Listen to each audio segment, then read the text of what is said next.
Are phytoestrogens the ultimate menopause hack, or are they something you should be avoiding at all costs? Well, we are going to figure that out right now. Welcome to today's Explainer. I am so incredibly thrilled you're joining me, because today we're breaking down the actual evidence on soy, flax, and lentils. We're drawing directly from a really fantastic piece by Stephanie Johnson at Real Food Science to help bring some much-needed clarity to literally one of the most confusing topics in menopause nutrition. Okay, let's dive into this, because the extreme, wildly conflicting advice women hear on a daily basis is enough to give anyone whiplash. Seriously, I know you've heard it. On one hand, you've got people aggressively telling you to eat soy every single day, claiming it's this miracle cure that'll instantly stop your hot flashes. But then, on the exact opposite side, you're hit with these terrifying warnings to avoid it completely because it's some dangerous hormone disruptor that's going to ruin your thyroid or even cause cancer. It is beyond frustrating for anyone who's just trying to figure out what to eat for breakfast. But, as this really brilliant quote from Real Food Science highlights, the truth doesn't actually live at those loud, terrifying extremes. It lives right in the complicated middle ground where most nutritional science actually lives. So we're going to bypass all the internet hype today and look honestly at what the peer-reviewed research sets, giving you practical, actionable answers. To understand that middle ground, we first have to understand the biology. Section 1. How phytoestrogens actually work. So the absolutely crucial point to start with is that phytos simply means plant. That's it. Phytoestrogens are just plant-derived compounds that happen to have a chemical structure similar enough to human estrogen that they can weakly bind to our estrogen receptors. But here is the major takeaway. They are not literal human estrogen. In fact, their potency is just a tiny fraction of a percent, like 0.001 to 0.1% of our own estradiol. They absolutely do not behave identically to it in your body. Now, when we talk about menopause nutrition, there are basically three main classes of these compounds you need to know about. First up are isoflavones, and you'll find these heavily in whole soy foods like edamame, tofu, and tempeh. Second are lignans, with flaxseed being the absolute superstar source here. And third are coumestans, which are found in sprouted legumes. For our purposes today, isoflavones and lignans are going to be the stars of the show. They have the strongest evidence base, and let's be honest, most of us aren't exactly eating massive bowls of alfalfa sprouts every single day. When I was reading the source material for this, I had a massive aha moment, and I think you will too. It turns out we actually have two very different main types of estrogen receptors in our bodies. Estrogen receptor alpha is heavily concentrated in reproductive tissues, so think breast and uterus. But estrogen receptor beta, that is highly concentrated in your bone, your brain, and your cardiovascular tissue. And here's the magic. Phytoestrogens actually preferentially bind to those beta receptors. They're drawn to the bones and the brain far more than the breast or uterus. This brilliant little bit of biology completely explains both their amazing benefits and their strong safety profile. So, what happens when we put these compounds to the test? Section 2. The evidence for symptom relief.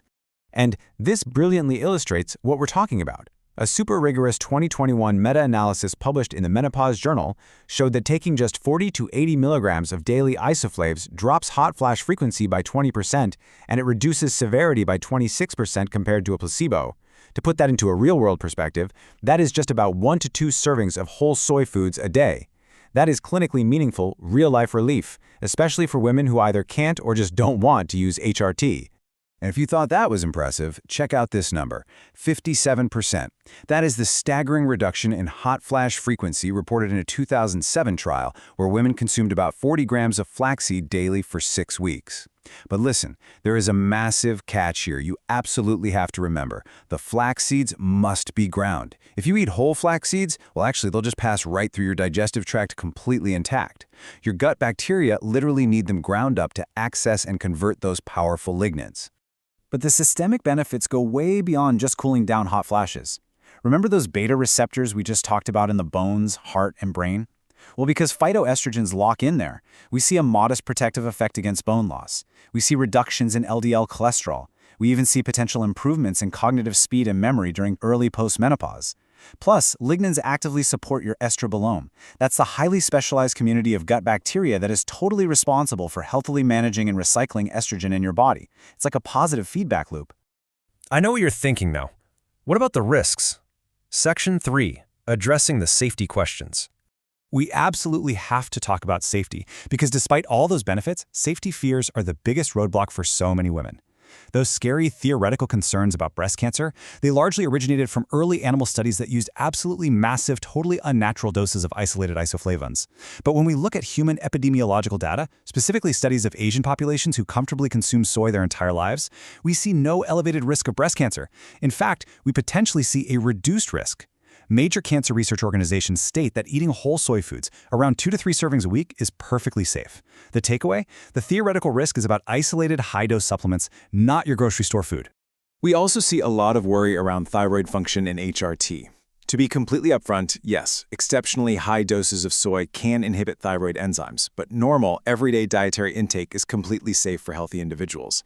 If you happen to take thyroid medication, like levothyroxine, the simple, practical fix is just to wait about 4 hours before eating a big serving of soy so it doesn't mess with your absorption. And what about hormone replacement therapy? Whole food phytoestrogens are completely 100% safe to consume alongside HRT. They work in parallel. They do not compete with your prescribed hormones at all. Okay, so if it's safe and it works, why do some women feel zero difference? Section 4. The gut factor. Why results vary.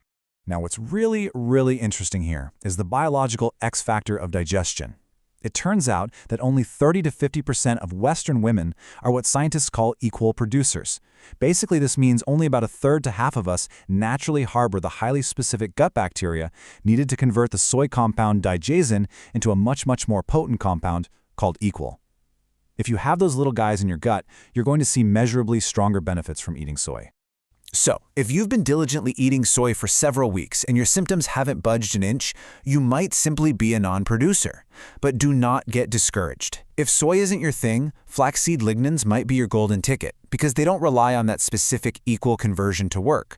Plus, the research emphasizes this incredibly deep connection between gut health and hormone relief. Actively building up your overall gut microbiome diversity can actually improve your conversion rates for both soy and flaxseed over time. It's all connected. Let's get out of the theoretical science and into your grocery cart. Section 5, your practical dietary strategy. Let's move to the practical side and see how this builds into an incredibly simple daily routine. Step 1, start with just 2 tablespoons of ground flaxseed daily. You can literally just throw it in a smoothie or sprinkle it right over your yogurt. Step 2, gradually add in 1 to 2 servings of whole soy foods, like some edamame or some tempeh. Step 3, track your symptoms for 8 to 12 weeks. Why so long?